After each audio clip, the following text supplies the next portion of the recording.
এই টুম্পা, আমার মানিব্যাগ থেকে টাকা নিছে কে? ঘরে কি চোর আছে নাকি? দেখো তুমি কোথায় খরচ করছো। কালকে রাতে গুনে রাখছি 700 টাকা, সকালে উঠে দেখি 200 টাকা। এই কাজ তুমি ছাড়া আর কেউ করে নাই। আরে বুকা, আমি যদি নিতাম তাহলে কি আর ওই 200 টাকা। আচ্ছা ভাবি, বউ 1 ঘন্টার রান্না 3 ঘন্টা বসে করে, কি করি বলেন তো? ভাই আপনি এক কাজ করেন, ভাবির বাপের বাড়ির বদনাম করেন। বলেন কি, তাই নাকি? তাহলে কি তাড়াতাড়ি হবে? আপনার গুষ্টি ধুয়ে 1 ঘন্টার ভিতরে রান্না কমপ্লিট করবে। কি ব্যাপার ভাবি, সকাল সকাল কারে নিয়ে এত চিন্তা ভাবনা করতেছেন? জানেন অরুণ ভাই, আমার বান্ধবীরা তাদের জামাইদের চোখের ইশারায় আঙ্গুলের ইশারায় নাচায়। আরে ভাবি, সব মেয়েরাই নিজের স্বামীকে আঙ্গুলের ইশারায় আর চোখের ইশারায় নাচায়, আপনিও বাইরে নাচান। কেমনে নাচাবো? সে তো আজ পর্যন্ত ডিজের মিউজিক শুনেই নাচে নাই।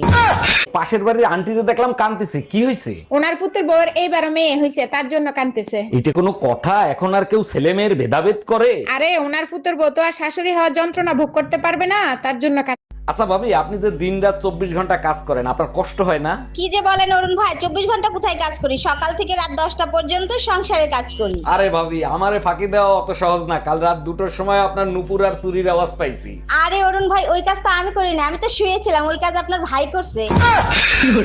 এই, তুমি আমাকে কতটা ভালোবাসো? আমার নিজের থেকেও বেশি ভালোবাসি। আমি যদি বড় কোনো অন্যায় করি, তখন কি তুমি আমাকে মাফ করে দিবা? কিরকম বড় অন্যায় শুনি? ধরো পাশের বাড়ির ভাবির সাথে আমার সম্পর্ক, সেটা জেনে গেলা। অবশ্যই মাফ করে দেব। মরা মানুষকে কে না মাফ করে? এই শোনো, আমি আরেকটা বিয়ে করতে চাই, তোমার অনুমতি লাগবে। তোমার খুশির জন্য আমি সব করতে রাজি। তুমি কাগজ নিয়ে আসো, আমি সই করে দিচ্ছি। তোমার মতো বউ পেয়ে সত্যি আমি ধন্য। আচ্ছা শোনো, সেকেন্ড হ্যান্ড পিস্তল কি 8-10 হাজার টাকায় পাওয়া যাবে? কিছু মানুষের জীবন অনেকটা মশার মতো হয়ে থাকে। তারা দুনিয়াতে আসে শুধু অন্যের রক্ত চোষার জন্য।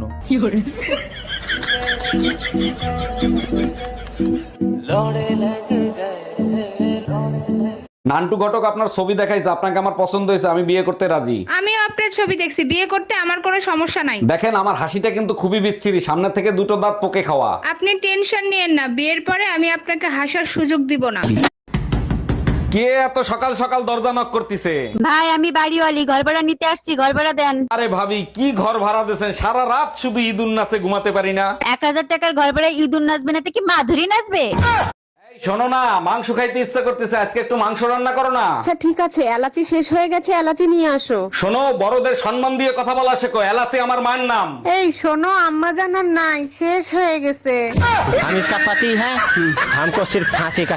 তোর সংসার নেই, তুই থাক, গেলাম আমি বাপের বাড়ি। যাও, কিন্তু যাওয়ার আগে সুমন ফকিরের 600 টাকা দিয়ে যাইও। কিসের টাকা? আমি তো তার কাছ থেকে কোনো টাকা ধার আনি নাই। তোমার জন্য একটা তাবিজ আনছিলাম, বলছিল তাবিজে কাজ করলে টাকা দিয়েন। কি তুই আমারে তাবিজ করছিলি?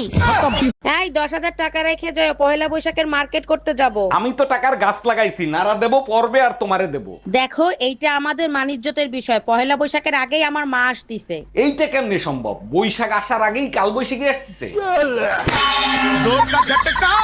এই আজ বাসের ভিতরে একটা মেয়ে নাকি তোমাকে থাপ্পড় মারছে, কি করছিলা? আর বললো না, আজকে বাসে একটা মেয়ে উঠছে টি শার্ট পরে, টি শার্টের উপর একটা বিড়ালের ছবি। টি শার্ট পরা মেয়ে দেখলে তো তোমার মাথা ঠিক থাকে না, কোন নজর দিছিলা তাই না? আরে না, আমি শুধু বিড়ালের ছবিটা দেখতেছিলাম। মেয়েটা বললো বিড়াল কোনোদিন দেখেন নাই। আমি বললাম বিড়াল দেখছি, কিন্তু দুধ পাহারা দিতেই প্রথম দেখলাম। ডাক্তার, বাচ্চার কান্নার আওয়াজ পাচ্ছি, ডেলিভারি কি হয়ে গেছে? হ্যাঁ অরুণ সাহেব, আধা ঘন্টা আগেই ডেলিভারি হয়ে গেছে, আপনার ছেলে হয়েছে। আচ্ছা ডাক্তার, একটা জিনিস আমার মাথায় খেলে না, বাচ্চারা ডেলিভারি হওয়ার সাথে সাথে কান্না করে কেন? ধরেন আপনি কারো বাসায় 9 মাস ফ্রিতে খাচ্ছেন, ঘুমাচ্ছেন, থাকতেছেন, হঠাৎ করে যদি আপনাকে লাথি মেরে বের করে দেয়, তখন আপনি কি করবেন?